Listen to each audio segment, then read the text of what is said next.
Hello everybody, my name is Christian Aldo. Welcome to the Plastic General. In today's episode, we are going to be looking at the Battle of France in 1940. So that means we are going to be checking out figure sets of French infantry made by both Marx and Hing-Fat. And we're also going to check out some French 132 scale tanks and Airfix German armor and infantry. Sound exciting? Let's go to war! Fire!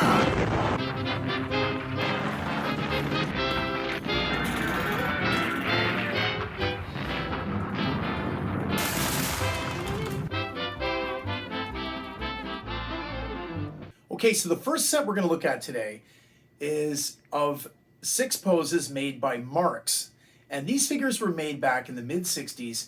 And guess what? They still stand up by today's standards, in my opinion. They've been re-released a million times in quality plastics. And here are the first 2 poses. The first of the 2 is a commander pointing, holding his pistol. And the second is a French soldier, and he's marching with his Moss rifle. It's too bad Marx only came out with 6 poses of these fantastic figures. I love them very much. Poses 3 and 4, standing sharpshooting and kneeling sharpshooting. And both French soldiers, of course, are wearing the classic Adrian-style French helmets with the ridge that runs down the center. And for poses 5 and 6, soldier running with a Moss submachine gun, which was a very, very advanced and fine submachine gun for that era, but they were kind of rare. And the second figure, unfortunately, my little bayonet broke off over the years. He's running with his Moss rifle.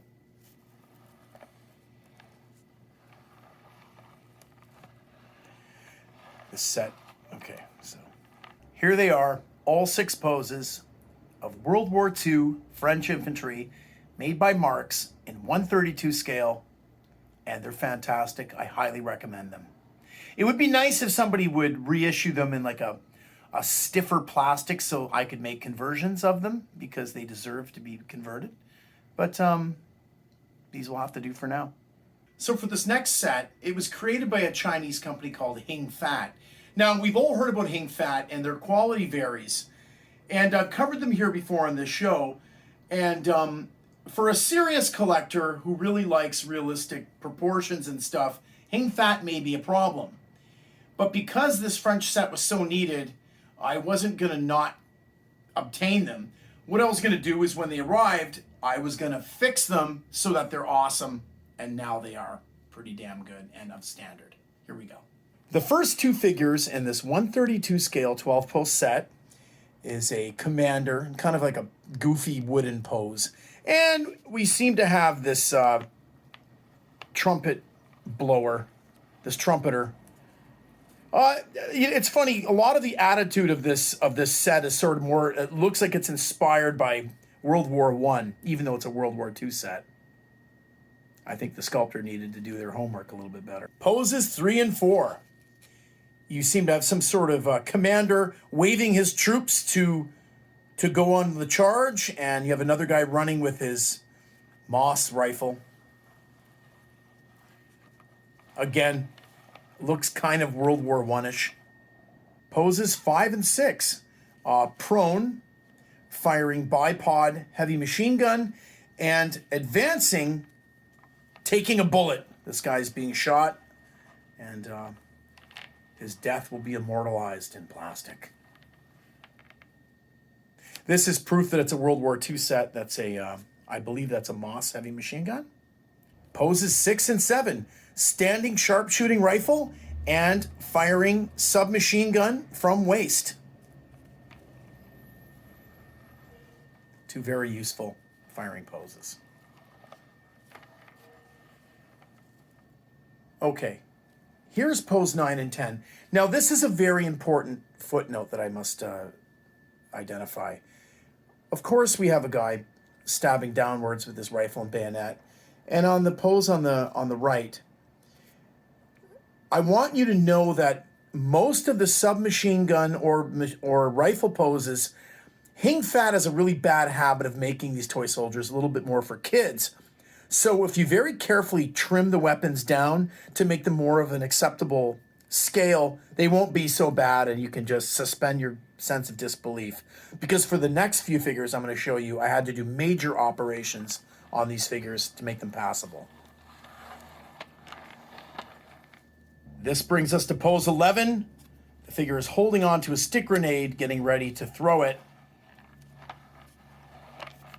If I was a plastic surgeon, I would be a major philanthropist. Pose number 12. Originally, this was a French soldier who they were claiming in 1940 was holding a gigantic, oversized bazooka. Now, I wasn't willing to throw this figure in the garbage. So what I did is I dremeled the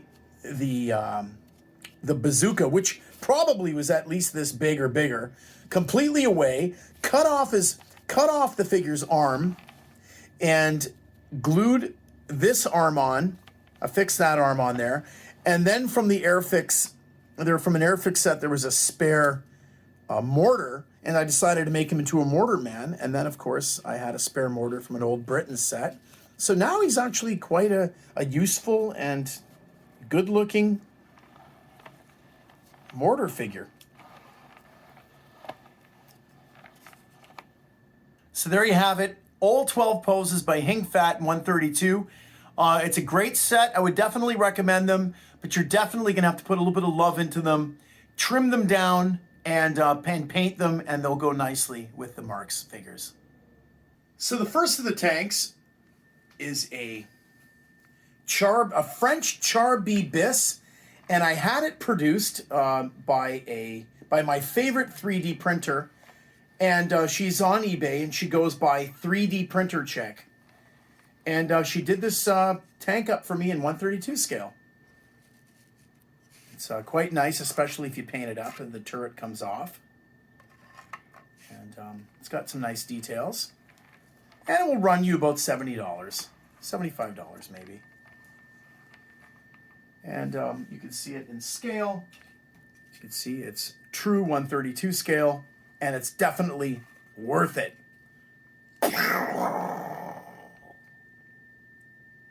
Now there's another tank that's out there in the market, and it's a die-cast French Renault tank called an FT-17, and it's made by a company called Atlas. And it is, it's die-cast. This, you can see the real color of it here. It's like a pewter color when it arrives. But I decided to paint it because I want my tank to be beautiful.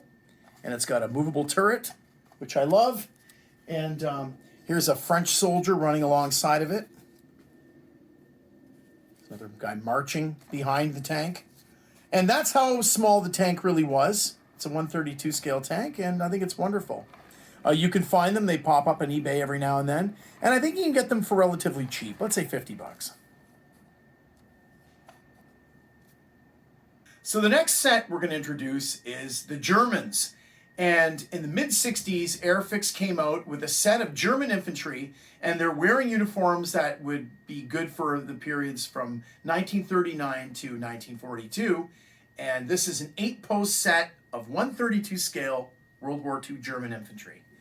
And the first two figures, the first one depicts a German commander firing a Walter P-38, and the second figure is firing an MP-38 submachine gun from waist. And no, that's not a Schmeiser. That's an earlier form of an MP-40. It's an MP-38. This is a first-rate set. And in fact, the sculpting is so good, and the plastic they cast it in is so nice. I don't even feel the need to paint them. Not for now. Poses 3 and 4. Standing sharpshooting Mauser rifle, and figure running, advancing with Mauser.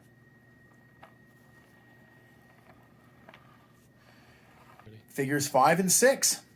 It's a machine gun team. We have a figure in the prone position firing an MP-34 machine gun, and here you have the figure holding his Mauser and holding an ammunition box and feeding the ammunition to the machine gunner.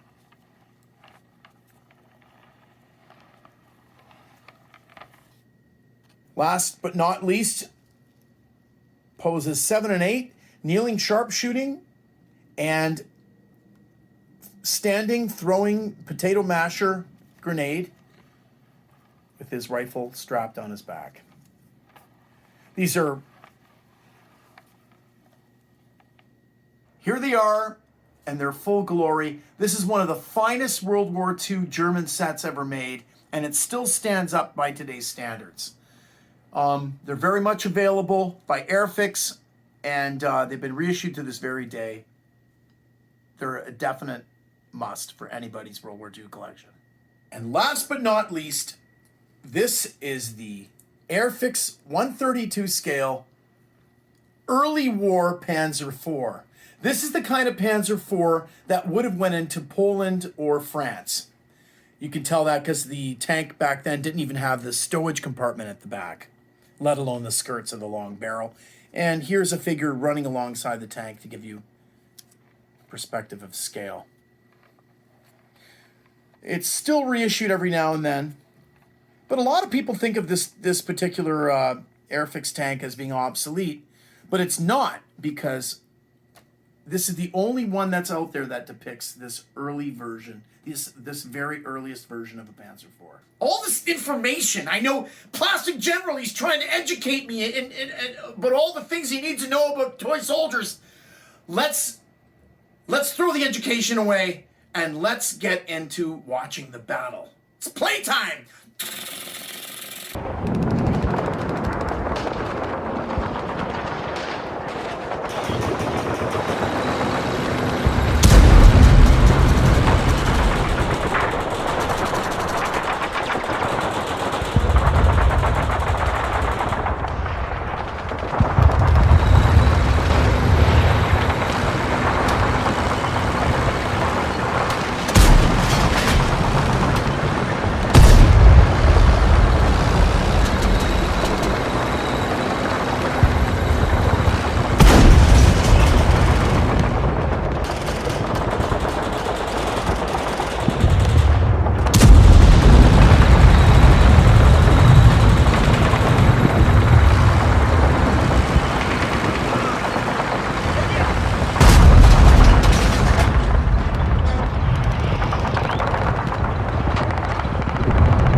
That's all for now, and we know what happens next. Of course, the Germans invade France, and the French defend against the Germans and win World War II. We know what happened.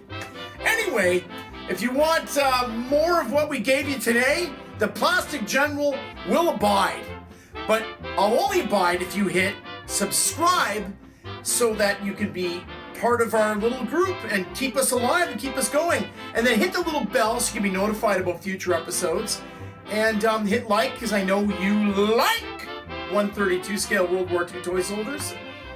And if you guys have any suggestions of what you want to see for upcoming episodes, or you caught me making any mistakes, like about the Moss machine guns and all that stuff, feel free to chime in, because I know you want to correct me. My name is Christian Aldo. I'm the Plastic General. Until next time.